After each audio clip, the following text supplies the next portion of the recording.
waxaan jeclaan niyar idinka warbixin ka siino shaqaaqa ka soo korodhay dawlad deegaanka Soomaalida kaliya sanaad halka waxa ku diriiray ciidamada dawlad deegaanka Soomaalida iyo dadka tirsan deegaanka oo shacbiga dhimasho iyo dhaawacba halka way ka yimaadeen shaqaaqo xun baa ka dhacday marka hore dhimashada iyo dhaawaca dadka soo gaadhay aad baan uga tacsiideynaya xukuumadda halka joogta iyo dadka shacbiga ah markii mas'aladaasi dhacday soo gaadhay xukuumadda kaliya sanad waan la xiriirnay contact fara badan baan la sameeynay qaybahooda amniga waxaanu ku wada hadalay maadaama iyagu yihiin dadkii deegaanka ee xukuumadda ahaa in dadka shacbiga ah la ilaaliyo nabadiina iyagu ee xukuumadii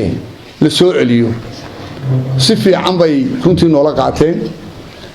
waxna waqti balaaran ayaan u dirnay waana ka xunahay sida wax u dhaceen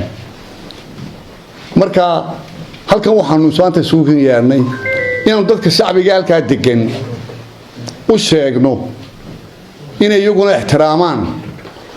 nabadda iyo xukuumaddaasi go'aanada qaadanayso iyo siday doonayso inuu wadanka nabadgelyo ay ugu soo celiso kala day wax dhaqan shaqada hor laga madaba tago waa la eegi sida wax u dhaceen laakiin waxay naga ballan qaadeen inay nabadda sugayaan annaguna aanu baaq iyo dadka dawladda aan xiriir la leenahay maadaama ay labada dadku isu furan yihiin annaguna aanu sheegno annaga laftayadu waanu ka hawlgalay dadkii shaqaaqadaasi wax ka soo gaadheen odayaashoodii iyo xuqaashoodii waan la xiriirnay waana ku maqan yihiin in baaq nabadeed ay soo saaraan xukuumadda kaliya sanaadna waxaan ka codsanay maadaama dadkii iyaga xukuumadda waxaan ahaayeen inay una dul qaataan dahdiye jeer wax way imanayaan dhowraanna wixii ay ugu taliyaan dadkaasina ay aqbalaan oo nabadda laga shaqeeyo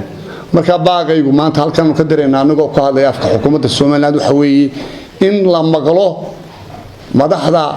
iyo nabadgelyada cidii wal ee wax ka qayb ka qaadanaysaba in loo hogaansanaado oo la maqlo